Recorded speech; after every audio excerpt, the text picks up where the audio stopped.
run again? I haven't decided. The book is about a specific period in time. There was no agenda beyond what we've discussed. Yeah, when politicians release a book, there's never an agenda.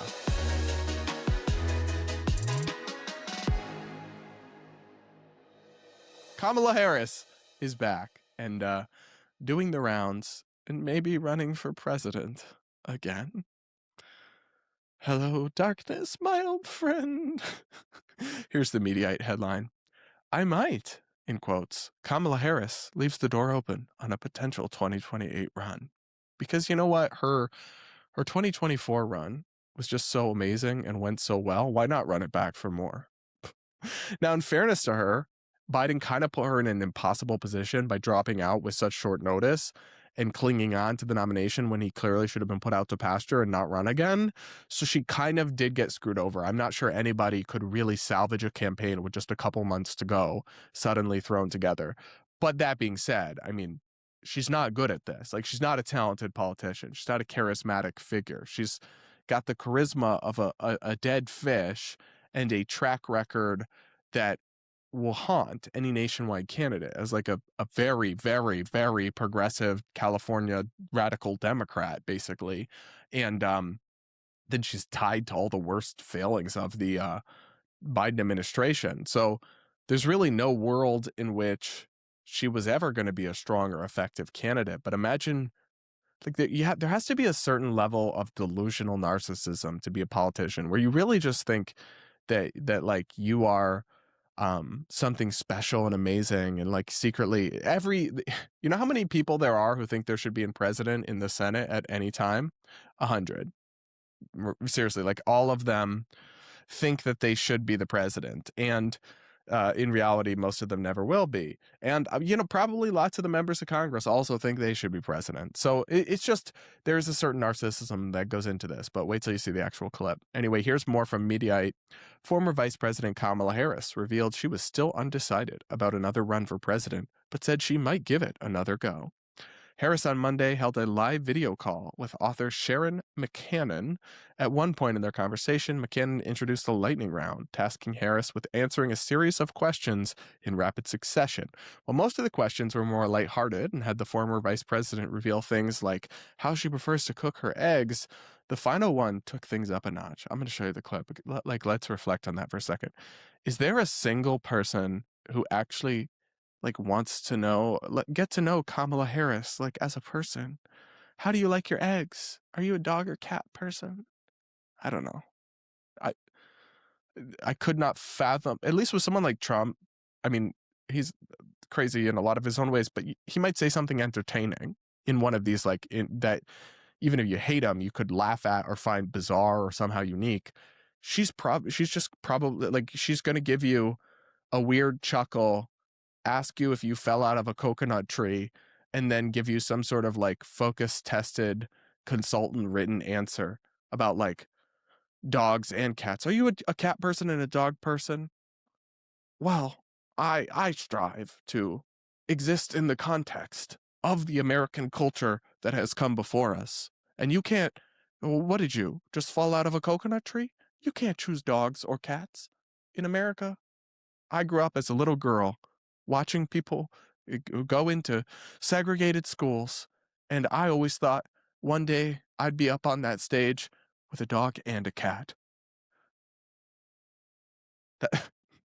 Sorry, I'm really babbling today. Anyway, let's watch this clip. Will you run again? I haven't decided. You're still thinking about it? I might. Mm-hmm. Yeah. That's what I've been saying. That's what I closed the book and I'm like, oh, she wants to. She's just thinking about it. If that was my impression. I don't know if that's what you intended, but that was my impression. No, the book is about a specific period in time. There was no agenda beyond what we've discussed already, which is just sharing with people, you know, the reality of the experience. Guys, her book is just about the context and the reality of the experience. And there's no agenda, you know? Yeah, when politicians release a book, there's never an agenda. That's never a precursor to anything, right? Like Gavin Newsom's book tour that he's doing across the country right now is just a book tour. It doesn't have anything to do with running for president. Come on. Why insult our intelligence like this? That's what I don't like. We all know what you're doing, like politically astute people all know what you're doing, and you're not doing anything wrong. It's fine to run for president. It's fine to like stage a pre-campaign campaign, but just don't like insult our intelligence and pee on our leg and tell us it's raining. That's what annoys me about this. And like, I'm sorry, but I aspire to the level of delulu self-belief of Kamala Harris, because if she thinks that she would even get the Democratic nomination, she's probably delusional about that. Like her odds of winning the Democratic nomination in an open primary in 2028, when many people will challenge her, they will not bow down to her as, okay, yes, you've been anointed, it's your turn. After she got the nomination and lost, Gavin Newsom might challenge her, Pete Buttigieg might challenge her, lots of people. That's just the beginning. AOC might throw her hat in the ring. None of these people are going to think Kamala does not have the political juice to keep people in check and like, oh, well, we can't run if she's going to. No, not a soul in the Democratic Party is thinking that right now.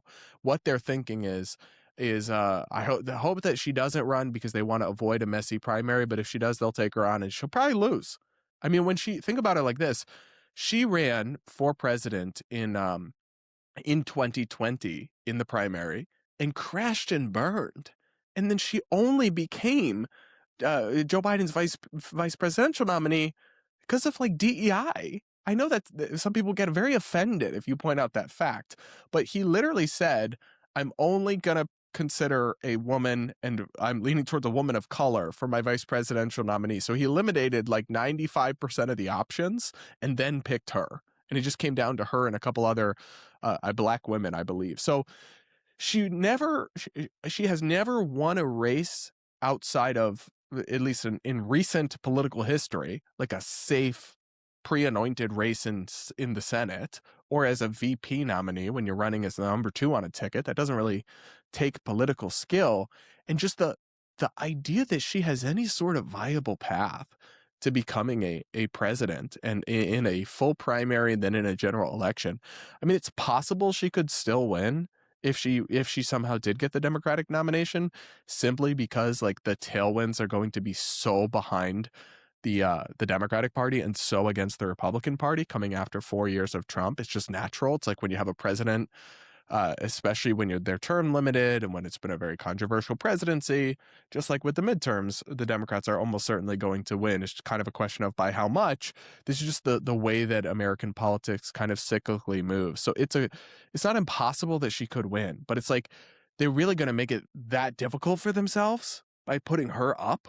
Like, who is the base for this? Who is demanding this and being like, we really miss her. Please bring her back. I know there's some delusional like K-Hive stands on social media, but it's so funny. I see people posting about this online, and then I've clicked into a couple of the posts about this on like liberal accounts or progressive accounts and like looked into the comments and kind of expected like maybe to see a few positive ones. It's like almost all just negative. Like even the libs on Instagram comments of progressive pages are like, oh, no. Because like far lefties don't like her, right? Because she has like ultra far lefties, like the Hassan Piker camp are never going to be Team Kamala because she's tied to the Biden administration's positions on things like Israel-Palestine. And obviously she's got her past record in law enforcement and other things. It's not like moderates are going to be like, yes, Kamala, the California progressive, one of the most reliably left-wing legislators in the Senate. Yeah, that's our girl. They're not going to rally behind her. I guess maybe the kind of corporate establishment Democrats might kind of rally around her, but she's a bit to the left for them anyway. And she's like not a very effective or charismatic champion when they could have somebody like a Pete Buttigieg or even potentially Gavin Newsom, who, listen, I've got so many criticisms of, but he's more compelling than Kamala Harris. Though I guess that's like the bar is in hell. I don't know. My takeaway from this story is actually a message for you guys. Find someone who believes in you, or maybe believe in yourself, even 50% as much as these delusional politicians gas themselves up and convince themselves that they are the best thing since sliced bread, and you will have all the self-confidence and all the self-esteem that you ever need in this life. I think she might do it. They might really have to talk her out of it and say, like, you're gonna lose, her consultants and her team. She seems like she might actually do it. And that's almost, sometimes there's like, I call them lol cows, right? Like people that are, that I regularly discuss. We talk about this on the Normal Gaze channel, like Lily Tino, Blossom, other like ridiculous figures that I come back to talk about because they're entertaining and ridiculous, and there's often some significance attached to them. She might just be actually a recurring lolcow because she might actually do it. She might actually be that delusional, and at a certain level of delusion, I think of like Blossom Brown, the trans activist that we talk about sometimes on my other channel. It's like at a certain level, they almost become iconic. Like they're so delusional and crazy and like out of touch with reality that you start to root for them. And maybe that's what Kamala will be. She'll be like the little train that couldn't, and we'll like pity her as she crashes and burns in the Democratic primary and starts talking about the coconut tree.